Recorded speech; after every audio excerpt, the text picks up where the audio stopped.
Sejam bem-vindos novamente para darmos continuidade à nossa videoaula sobre as lendas folclóricas brasileiras.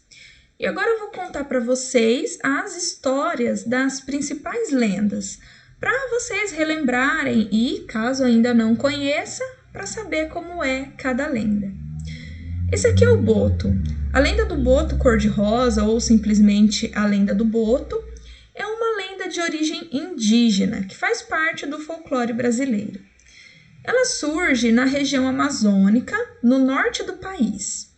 Reza a lenda que o boto cor-de-rosa, animal inteligente e semelhante ao golfinho que vive nas águas amazônicas, se transforma num jovem belo e elegante nas noites de lua cheia. Normalmente, ele aparece aí nas festividades de junho, nas comemorações dos santos populares, que são Santo Antônio, São João e São Pedro. As chamadas, festas juninas. Ele vem vestido de branco e com um grande chapéu a fim de esconder as suas narinas, pois a sua transformação ela não ocorre totalmente. Ele é dono de um estilo comunicativo, galã e também conquistador, O Boto ele escolhe a moça solteira mais bonita da festa e a leva para o fundo do rio. Lá, ele a engravida e depois a abandona. Na manhã seguinte, ele se transforma em Boto novamente. Por esse motivo, a lenda do Boto ela é utilizada muitas vezes para justificar uma gravidez fora do casamento. Agora, o Saci Pererê. A lenda do Saci Pererê é considerada uma das mais emblemáticas do folclore brasileiro. O Saci Pererê, ou simplesmente Saci, é um menino negro e travesso que fuma cachimbo e carrega uma carapuça vermelha que lhe concede poderes mágicos. Uma das importantes características desse personagem é que ele possui apenas uma perna. O Saci Pererê, ele é um personagem muito travesso que se diverte fazendo brincadeiras com os animais e com as pessoas. As suas principais travessuras são trançar os cabelos dos animais durante a noite, fazer sumir objetos, como dedais aí das costureiras, e ainda assobiar de maneira muito estridente para assustar os viajantes. Reza a lenda que ele costuma atrapalhar o trabalho das cozinheiras, trocando os recipientes de sal e açúcar ou fazendo-as queimar a comida. A lenda garante que, para capturar o Saci Pererê, a pessoa deve arremessar uma peneira dentro dos redemoinhos de vento. Dessa maneira, após capturá-lo, é necessário retirar-lhe o gorro para prendê-lo em uma garrafa. Acredita-se também que o Saci nasceu do broto de bambu, permanecendo ali até os 7 anos e, após esse período, vive mais 77 praticando suas travessuras entre os humanos e os animais. Esse aqui, pessoal, é o Curupira. No folclore brasileiro, o Curupira ele é um personagem descrito aí como um anão forte e ágil, de cabelos ruivos, que possui os pés virados para trás.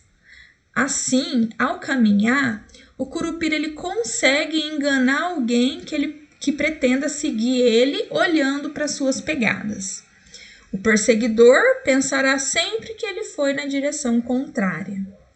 A lenda afirma que o Curupira vive na mata fazendo travessuras, sendo considerado o protetor das florestas. O Curupira ele é conhecido como o demônio da floresta. Ele assovia e utiliza falsos sinais. Ele reúne muitas histórias que envolvem mistérios inexplicáveis. Por exemplo, o desaparecimento de caçadores, bem como o esquecimento dos caminhos. Dizem que com seus pés virados para trás, o Curupira engana e confunde então as pessoas que danificam o seu habitat, por exemplo, os caçadores, os madeireiros, lenhadores, etc. Esse personagem folclórico, que adora fumar e beber pinga, não gosta de locais muito habitados e por esse motivo ele prefere viver nas florestas. Uma outra característica e talvez o ponto fraco do curupira é a sua curiosidade. Assim, a lenda adverte que, para escapar das suas armadilhas, a pessoa deve fazer um novelo com cipó e esconder bem a ponta. Muito curioso, né? O curupira ele vai ficar entretido ali com o novelo e a pessoa consegue fugir. Até os dias atuais, para que não sejam incomodados pelo curupira, muitos caçadores e lenhadores costumam oferecer-lhe pinga e fumo quando chegam à floresta.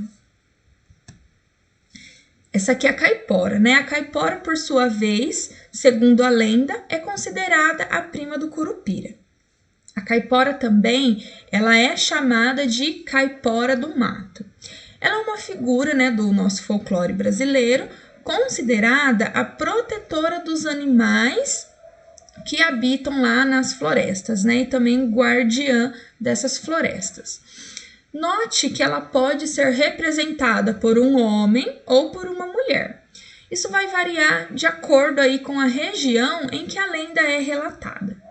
A sua origem está na mitologia indígena tupi-guarani. Do tupi, a palavra caipora, caapora, significa habitante do mato. E quando sente que algum caçador entra na floresta com intenções de abater os animais, ela solta altos uivos e gritos assustando esses homens. Sua intenção é cuidar desses animais e proteger o ambiente. Reza a lenda que a sua força é maior nos dias santos e nos finais de semana. A caipora ela é uma índia anã com cabelos vermelhos e orelhas pontiagudas. Existem versões em que o seu corpo é todo vermelho e noutras verde. Ela vive nua nas florestas e tem o poder de dominar e ressuscitar os animais. O seu intuito principal é defender o ecossistema e, portanto, ela faz armadilhas e confunde os caçadores. Essa daqui é a Cuca, né? A Cuca é uma personagem do folclore brasileiro também. Trata-se, então, de uma bruxa velha com a aparência assustadora que possui cabeça de jacaré e unhas imensas. Dona de uma voz assustadora, a Cuca ela rapta as crianças desobedientes. Reza a lenda que a bruxa Cuca dorme uma vez a cada 7 anos. Por isso, os pais tentam convencer as crianças a dormirem nas horas corretas, pois, do contrário, serão levadas pela Cuca. Agora vamos conhecer a Iara. A lenda da Iara, também conhecida como lenda da Mãe d'Água, faz parte do folclore brasileiro. Trata-se de uma lenda folclórica de origem indígena, oriunda da região amazônica. Apesar de ser originária dessa região, a lenda da Iara é conhecida em todo o Brasil. Então, a Iara, do indígena Iuara, significa aquela que mora nas águas. É uma sereia, metade mulher, metade peixe, né, que vive nas águas amazônicas. Muitas vezes, a figura de Iara é confundida com o orixá africano Iemanjá, que é a rainha do mar. Com longos cabelos pretos e olhos castanhos, a sereia Iara emite uma melodia que atrai os homens, os quais eles ficam rendidos e hipnotizados com seu canto e a sua voz doce. Dependendo da região brasileira, a representação da Índia pode diferir, por exemplo, na cor dos olhos e dos seus cabelos, que ora são escuros, ora são claros. Esse aqui é o lobisomem. Então, a lenda do lobisomem ela tem origem europeia. Ela retrata um monstro violento com formas humanas e de lobo, que se alimenta de sangue. Acredita-se que quando uma mulher tem 7 filhas e o 8º filho é homem, esse último provavelmente será um lobisomem. Há crenças em que o lobisomem corresponde ao 7º filho de um casal cujos os anteriores sejam todas mulheres. Quando isso acontece, acredita-se que o menino se tornará um lobisomem a partir da puberdade. Isso quer dizer que o aniversário de 13 anos marcará o primeiro momento de transformação, o que acontecerá até o final de sua vida em todas as noites de lua cheia. Ao amanhecer, a criatura retorna às suas características de homem. Em algumas versões, a lenda apresenta outras características, como a manifestação do lobisomem em crianças não batizadas, em que o lobisomem prefere raptar bebês não batizados e por isso muitas famílias acabam aí por batizar as suas crianças rapidamente. Por essa perspectiva, se a criança não for batizada, ela estaria então propensa a virar um lobisomem. E a transformação do homem em lobisomem ocorre nas encruzilhadas em noites de lua cheia, por volta da meia-noite. Ao amanhecer, ele torna-se novamente humano. E de acordo com a lenda, para combater o lobisomem, o indivíduo ele deve atingi-lo com objetos e balas feitos de prata ou o fogo. Esse daqui, pessoal, é o boitatá. Então, o boitatá ele é protetor das florestas. É um personagem do folclore brasileiro. A lenda do boitatá descreve esse personagem folclórico como uma grande serpente de fogo. Ele protege os animais e as matas das pessoas que lhe fazem mal e principalmente que realizam queimadas nas florestas. Na narrativa folclórica, essa serpente pode se transformar num tronco em chamas com o intuito de enganar e queimar os invasores e destruidores das matas. Acredita-se que a pessoa que olhar o boitatá torna-se cega e louca. A lenda do boitatá é de origem indígena e a palavra boitatá na língua tupi-guarani significa cobra de fogo. Apesar de ser oriunda da língua indígena, a lenda do boitatá ela se encontra também num texto do século XVI do padre jesuíta José de Anchieta, que se baseou nos relatos indígenas para compor o seu texto.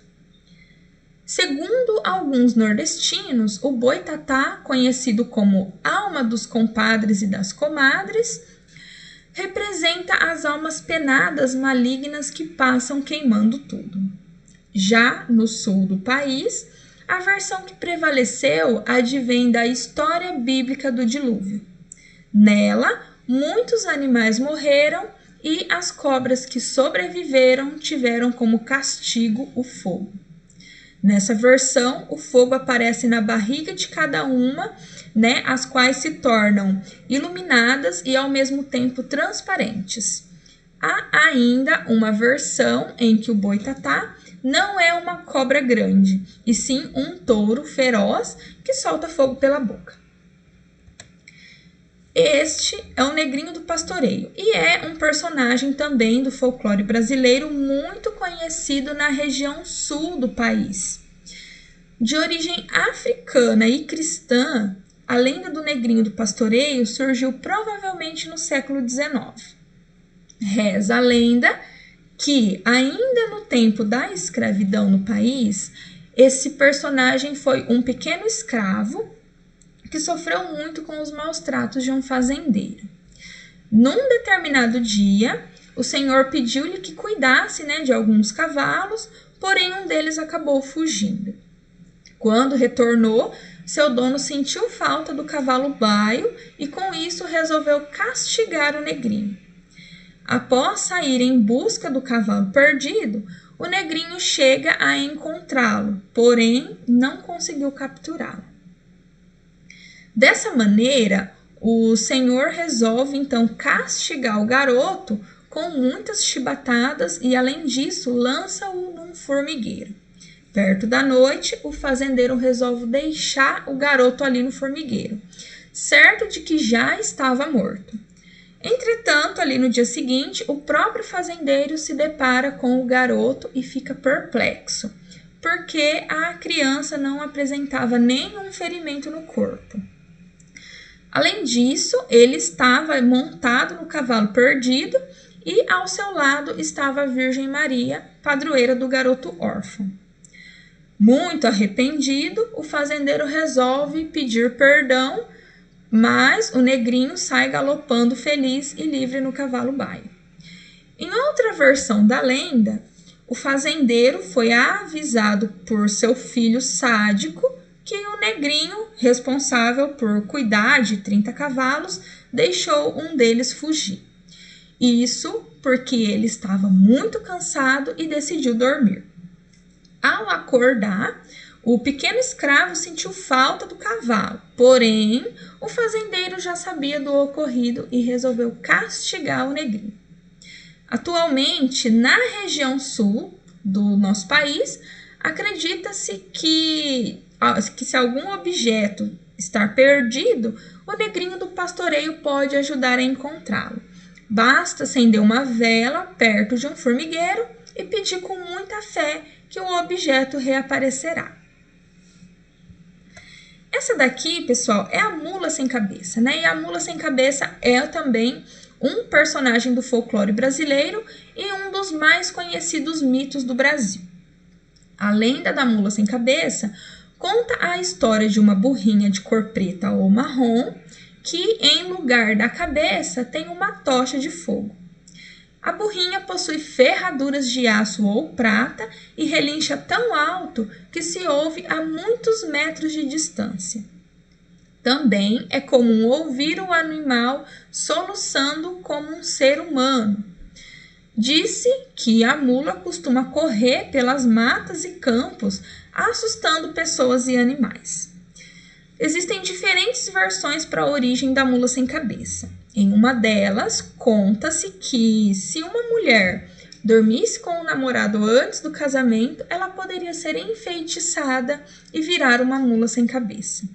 Essa versão, ela estava aí ligada às tradições das famílias que buscavam o controle dos relacionamentos amorosos de suas filhas. Era uma forma ali de mantê-las dentro, né, dos padrões morais da época. Uma outra versão da lenda afirma que toda mulher que mantivesse ligações amorosas com um padre seria castigada e transformada em mula sem cabeça. De cunho moral e religioso, então, essa lenda tinha como objetivo intimidar as mulheres que cogitavam manter um relacionamento amoroso com os sacerdotes da Igreja Católica. Segundo a narrativa, o encantamento acontecia nas noites de quinta-feira, quando a mulher ela era transformada então na mula sem cabeça.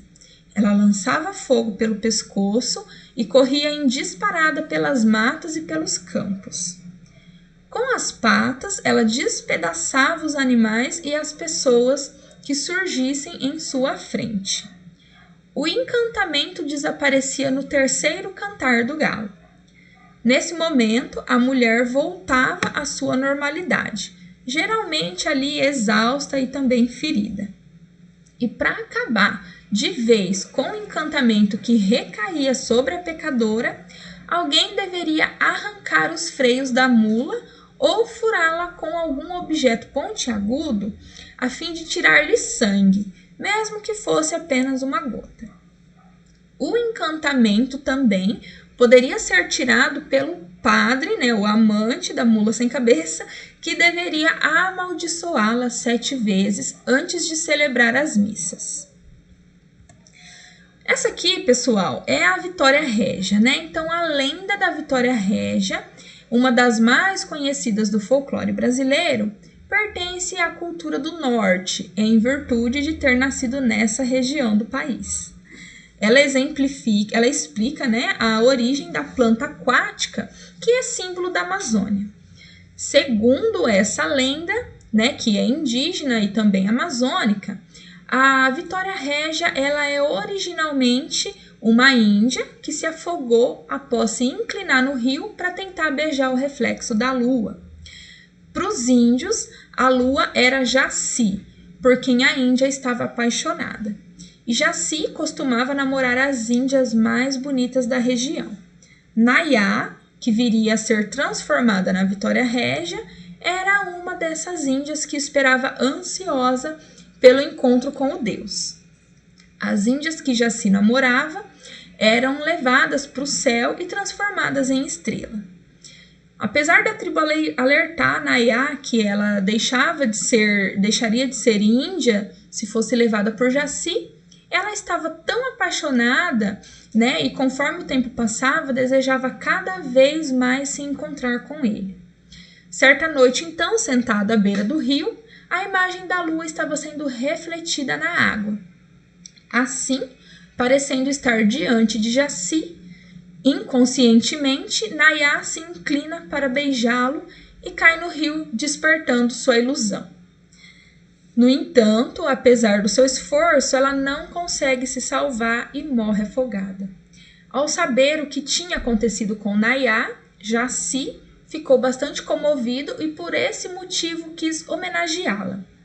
Em vez de transformá-la em uma estrela como fazia com as outras índias, a transformou em uma planta aquática, a Vitória Régia, que é conhecida então como a Estrela das Águas. Bom, pessoal, até aqui então, né, eu contei para vocês as histórias das principais lendas folclóricas. Depois vocês me contem aí na nossa aula ao vivo se vocês já conheciam essas histórias ou se tem alguma lenda que eu não falei aqui e que vocês gostariam que a gente falasse durante a nossa aula. Eu vou ficando por aqui e a gente se encontra logo mais então na nossa aula ao vivo. Tchau!